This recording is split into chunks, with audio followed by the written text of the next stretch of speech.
Good evening. Thank you all for being here tonight. My name is Marnie Kravanaugh, and I am an FSG board member.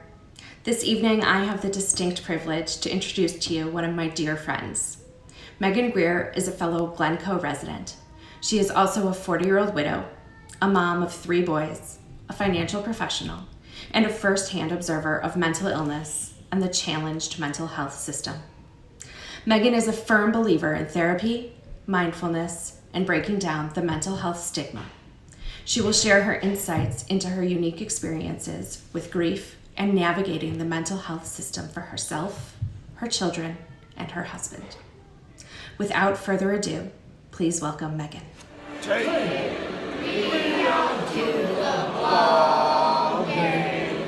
Take me out to the ground. Buy me some peanuts and Cracker Jacks.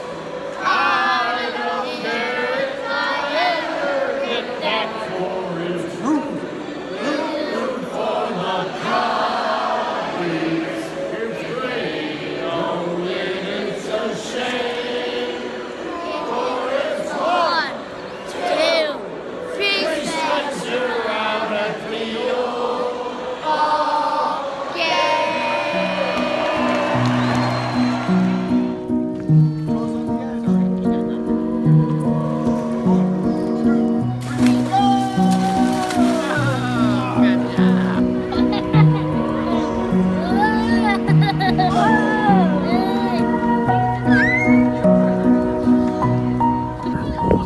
Getting out some energy from the Christmas tree farm. Here's that crazy daddy.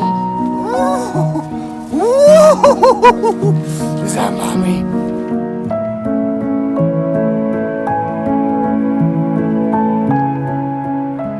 The videos you just saw are of my beautiful family. From an outsider's perspective, we had it all. A long-standing and loving marriage, 2 successful financial professionals, 3 children, perfectly spaced 2 years apart, active in the community, close family, friends, privilege, happiness. What nobody saw is that my husband Jonathan suffered from bipolar disorder. For many years, we didn't have the societal awareness to understand what Jonathan was experiencing. Deep shame and stigma enabled the most alarming symptoms to be hidden. Jonathan lived a high-functioning and successful life with insomnia, depression, anxiety, and mood swings hiding in plain sight.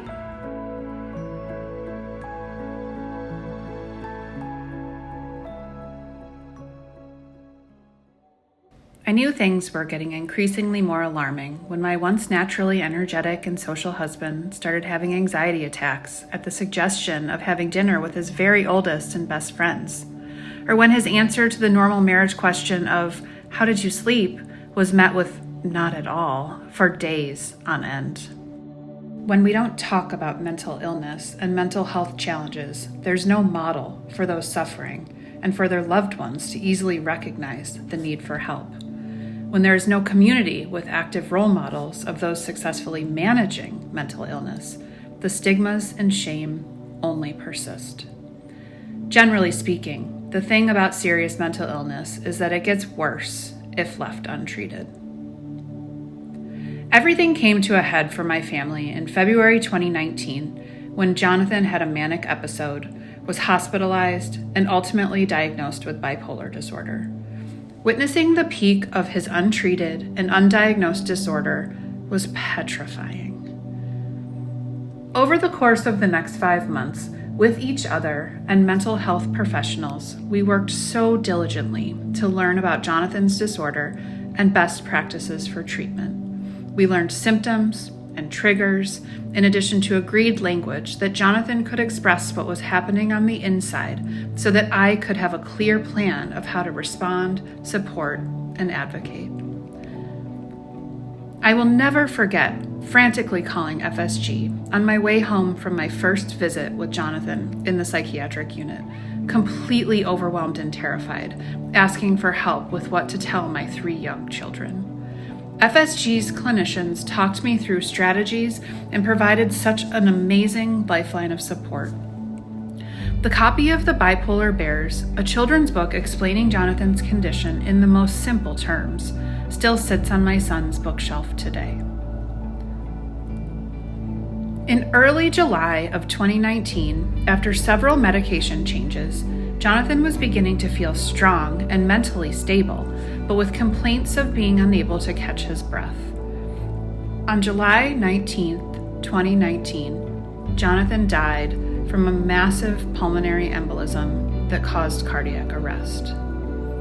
It all happened too fast, and to say it was unexpected is a massive understatement. When the ambulance took him to the hospital, I quickly grabbed a change of clothes and laptop so he'd be able to get some work done while they were running tests. Not for a moment did it enter my consciousness that I would arrive at the hospital to a husband who was in grave condition and only had moments left on this earth.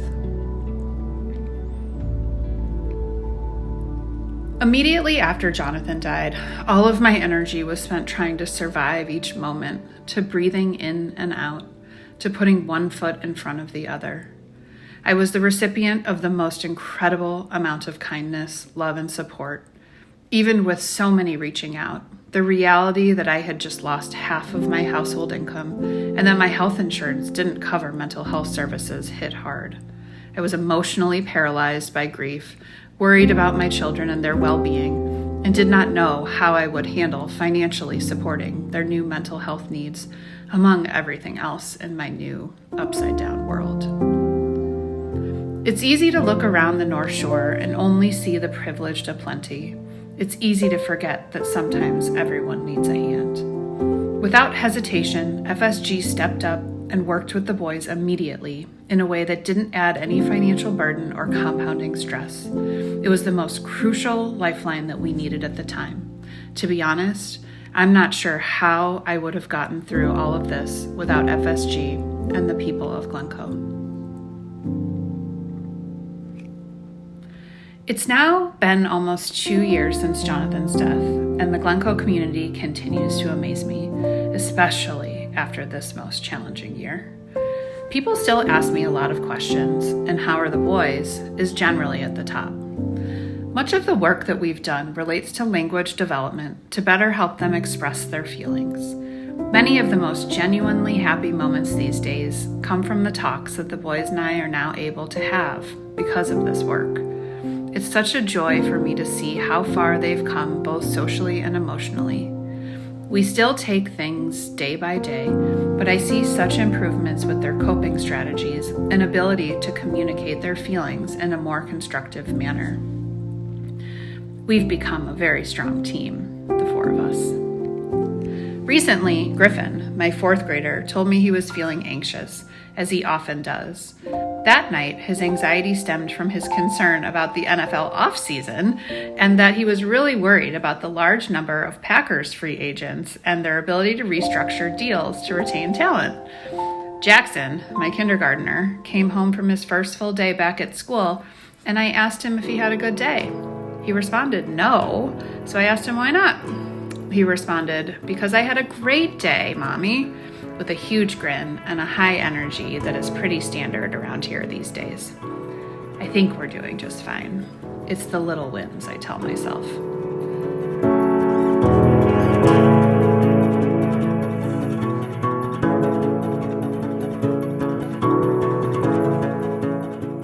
I've come to peace with the fact that there will never be a silver lining or reason for my family's pain and loss, because sometimes there just isn't one.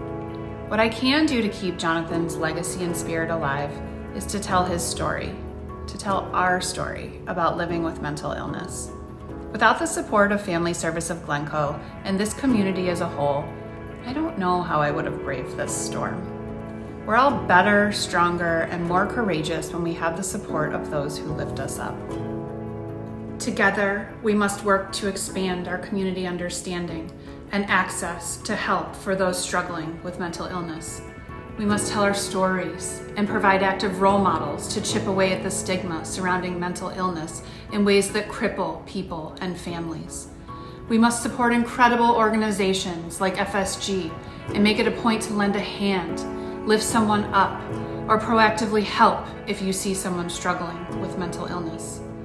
Tonight, I ask that you donate, participate in the live auction, raise your paddles, and give. Let's help defray the cost to the life-saving services that FSG offers to the Glencoe community and families like mine. Thank you.